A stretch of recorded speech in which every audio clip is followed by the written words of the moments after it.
ऐसे ना करो। अब हम ऐसा कर रहे थे तत्व ज्ञान के अभाव से। हम ब्रह्मा विष्णु महेश रूपी तीनों शाखाओं को, टहनियों को तो जमीन में गाड़ रहे थे, इनकी पूजा करने लगे, मूल को छोड़ रखा था वो ऊपर छोड़ दिया। तो हमने इस भक्ति रूपी पौधे का नाश कर लिया था।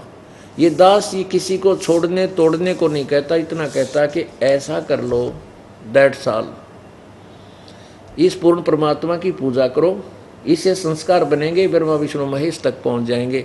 ये अपने आप बिना मांगे ये देवता आपको लाभ देंगे। अब इसी का प्रमाण आपको गीता जी अध्याय नंबर 3 श्लोक नंबर 10 से लेकर 15 तक सुनाएंगे। लेकिन इससे पहले वो कंसेप्ट क्लियर करते हैं कि गीता ज्ञानदाता कहता है कि मैं पुरुषोत्तम नहीं हूं, मुझे तो लोक वेद के आधार पर पुरुषोत्तम कहा जा रहा है। ये देखिए गीता अध्याय नंबर 15,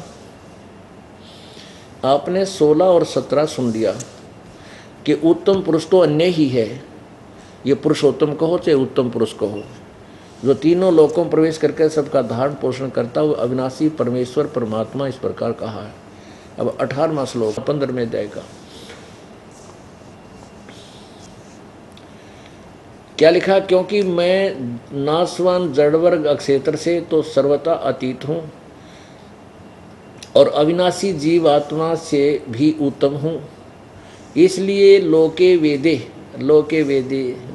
वेद में, इसलिए लोके वेदे, लोक और वेद लिखा, लोक वेद में पुरुषोत्तम नाम से प्रसिद्ध हूँ। ओह, अब देखो ये क्या कहते हैं, भगवान ने कहा है कि मैं लोक और वेद में पुरुषोत्तम प्रसिद्ध हूँ, उत्तम प्रसिद्ध। इसने ये भी कहा है ना, क्योंकि मैं नाशवान जड़ वर्ग से अतीत हूँ और अविनाशी जीव आत्मा से भी उत्तम हूँ, तगड़ा हूँ, इसलिए मुझे लोक वेद के आधार पर मुझे पुरुषोत्तम मानते हैं। मैं पुरुषोत्तम नहीं हूँ, क्योंकि पुरुषोत्तम तो ये लिख दिया 15वें अध्याय के 17वें श्लोक में लिख दिया कि उत्तम पुरुषत्व ने पुरुषोत्तम तो कोई और ही है, जो तीनों लोकों में प्रवेश करके सबका धारण पोषण करता है, वो अविनाशी परमेश्वर परमात्मा इस प्रकार कहा गया। अब क्या सिद्ध हो गया कि ये हमें भ्रमित कर देते हैं कि 18वें श्लोक में स्पष्ट किया है कि मैं लोक वेद के आधार पर मैं प्रसिद्ध हूँ। नहीं, ये नहीं कहा कि जितने इस मेरे लोक में, मेरे क्षेत्र में जितनी भी आत्मा है और जितना भी ये जड़ वर्ग है, ये पृथ्वी है, ब्रह्मांड, ये क्या नाम है, ग्रह परह हैं, और ये जीव जितने हैं, आत्मा हैं, ये इनसे मैं तगड़ा हूँ, इसलिए मुझे पुरुषोत्तम कहे। लोक वेद के आधार पर ऋषियों ने वेदों को समझा नहीं ढंग से और वेदों में ब्रह्म को पूर्ण परमात्मा मान लिया, तो ये भी लोक वेद के आधार पर ब्रह्म को सर्वोत्तम मान रहे हैं। ये खुद कहता मैं पुरुषोत्तम नहीं हूँ, पुरुषोत्तम तो कोई और है। ये गीता का ज्ञान। अब आपने देखा ना कि तीनों, अब हमने भक्ति रूपी पौधे को ऐसे बीजना है, इसका प्रमाण आपको गीता जी में देगा ये दास। अब हम ऐसे बीजेंगे तो पूर्ण परमात्मा की को प्रतिष्ठित यज्ञों में, यानी पूजा में सबसे पहले परमात्मा को, पूर्ण परमात्मा को पूजेंगे, तो यहाँ से हमारे शुभ संस्कार बनेंगे। इस पूर्ण परमात्मा की पूजा से ये संस्कार जाएंगे ब्रह्मा विष्णु महेश के पास, और फिर ये यानी ये संसार रूपी वृक्ष की या भक्ति रूपी पौधे की टहनियों में जाएंगे, और टहनी फिर इनका अपने आप फलों से लदपद हो जाएंगी। और यदि हम इनको ऐसा करेंगे, ब्रह्मा विष्णु महेश यानी टहनियों की पूजा करेंगे और जड़ की पूजा नहीं करेंगे, मूल भगवान की पूजा नहीं करेंगे, तो हमारा भक्ति रूपी पौधा सूख जाएगा, हम भक्तिहीन हो जाएंगे। ये मूर्खों की पूजा है। ऐसी पूजा ब्रह्मा यानी अन्य देवताओं की पूजा, मूर्खों की पूजा लिखा है। ये भी गीता जी में सिद्ध करेगा दास आपको। अब गीता जी अध्याय नंबर 3 के श्लोक 10 से लेकर के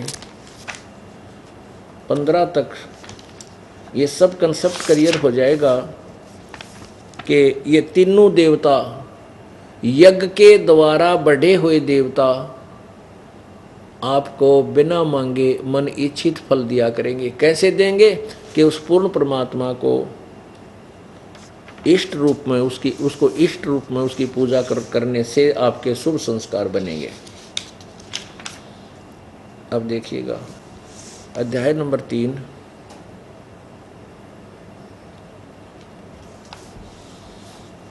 और श्लोक नंबर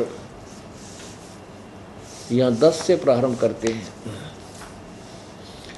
प्रजापति ब्रह्मा ने कल्प के आदि में यज्ञ सहित प्रजाओं को रचकर इस कहा, तुम लोग यज्ञ के द्वारा वृद्धि को प्राप्त हो और यज्ञ तुम लोगों को इच्छित भोग देने प्रदान करने वाला हो। 11 में यज्ञ के द्वारा देवताओं को उन्नत करो, ये ध्यान से देखना, और वे देवता तुम लोगों को उन्नत करें। इस प्रकार एक निस्वार्थ भाव से एक दूसरे को उन्नत करते हुए तुम लोग परम कल्याण को प्राप्त हो जाओ। देखो 12 में है कि यज्ञ के द्वारा बढ़ाए हुए देवता तुम लोगों को बिना मांगे ही इच्छित भोग निश्चय ही देते रहेंगे, और इस प्रकार उन देवताओं के द्वारा दिए हुए भोगों को जो पुरुष इनको बिना दिए स्वयं ही भोगता है वह तो चोर ही है। अब 13 में क्या कहा है? यज्ञ से बचे हुए अन्न को खाने वाले श्रेष्ठ पुरुष संतजन सब पापों से मुक्त हो जाते हैं, और जो पापी लोग अपना शरीर पोषण करने के लिए अन्न पकाते हैं, इनको दान धर्म नहीं करते, वह तो पाप ही खाते हैं।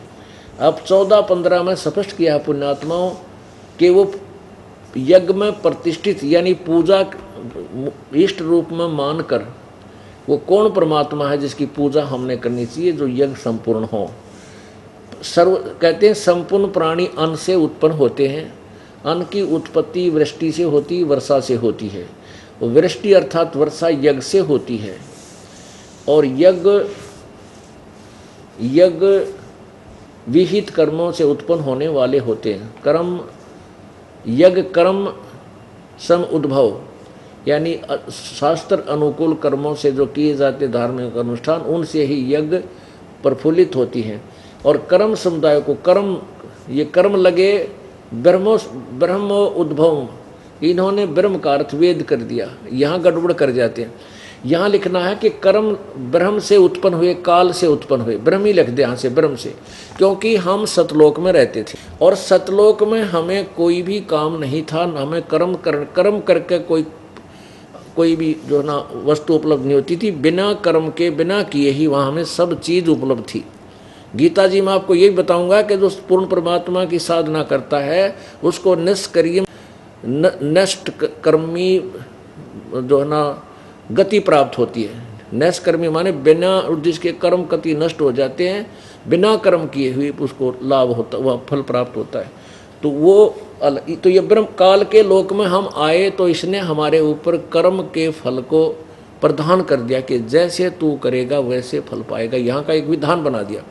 तो इस कर्म लगाए ब्रह्म ने, और ब्रह्म की उत्पत्ति हुई पूर्ण परमात्मा से, अविनाशी प्रभु से। ये देखो स्पष्ट किया, इन्होंने गलत कर रखा अनुवाद। यहाँ देखो कर्म को तू यहाँ लिखना था वेद से उत्पन्न, वेद से नहीं, कर्म ब्रह्म से उत्पन्न हुए जान। और ब्रह्म देखो ब्रह्म का अर्थ वेद कर दिया। यहाँ लिखना था ब्रह्म को अविनाशी परमात्मा से उत्पन्न हुआ जान। और इससे सिद्ध होता है कि सर्वव्यापी सर्वगतम ब्रह्म, यानी इस ब्रह्म से, जिससे उस पूर्ण परमात्मा की उत्पत्ति हुई, इस ब्रह्म की, इससे अलग और परम अक्षर ब्रह्म है वो, जो गीता जी के अध्याय नंबर 15 के श्लोक 17 में लिखा है कि वही सर्वगतम ब्रह्म यानी सर्वव्यापी परम अक्षर परमात्मा, यानी सच्चिदानंद घन ब्रह्म, वो पूर्ण परमात्मा ही सदा ही यज्ञों में प्रतिष्ठित है। अब इस पॉइंट को पकड़ना आप कि सदा ही वो परम अक्षर सर्वव्यापी परमात्मा, परम अक्षर परमात्मा ही यज्ञों में प्रतिष्ठित है।